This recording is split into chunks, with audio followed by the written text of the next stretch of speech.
Good news sa mga mamimili, bahagyang bumaba ang presyo ng asukal sa ilang palengke. Problema naman ang mga nagtitinda, tumumal ang benta matapos ang holiday season. Live mula sa Pasig, nagbabalik si EJ Gomez. EJ.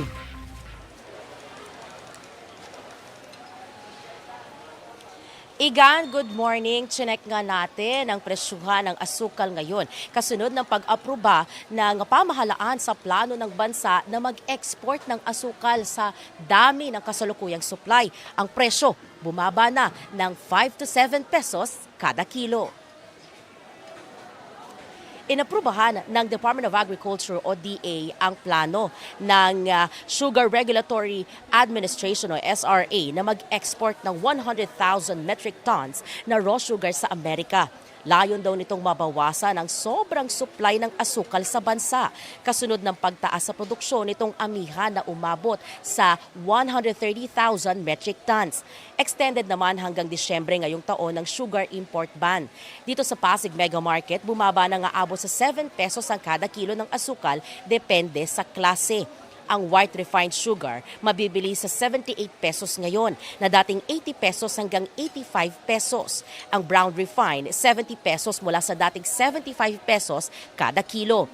Ang brown wash naman 65 pesos na lang na dating 70 pesos. Habang ang dark washed ibinebenta ng 78 pesos kada kilo mula sa 85 pesos noong mga nagdaang linggo.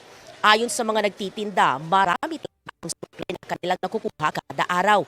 Pero ang demand medyo tumumal daw matapos ang holiday season. Pabor naman sa mga gaya ni Marilyn ang pagbaba ng presyo ng asukal dahil araw-araw daw siyang bumibili nito para gamitin sa paggawa ng sweet sauce at sukang sausawan para sa kanyang kwek-kwek business. Kahit papaano, medyo nag-less naman sa computation namin. Sa asukal kasi dati 85, so 15 pesos. Kasi 85 dati siya eh. 15 pesos din na bawas. Sana wag naman tumaas na. Para sa amin, malaking halaga kasi pwede namin i-add namin pambili ng ulam or baon ng bata. Parang ganun. Malaking bagay na din na ito. Nagsimula lang po siya nung bago magpasko po. Bumaba po yung mga asukal. Yung supply po naman is parang marami po yung stock sa ngayon eh. Kasi lagi naman po kami may deliver. Minsan po 5 sako, mga ganun. Sa isang lang po yun. Sa isang kulay lang po.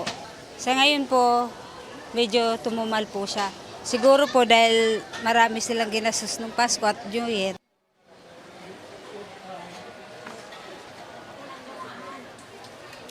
Igan, dito sa Pasig Mega Market, talagang kapansin-pansin na marami yung supply o yung paninda, stock na mga nakadisplay ng mga nagtitinda dito.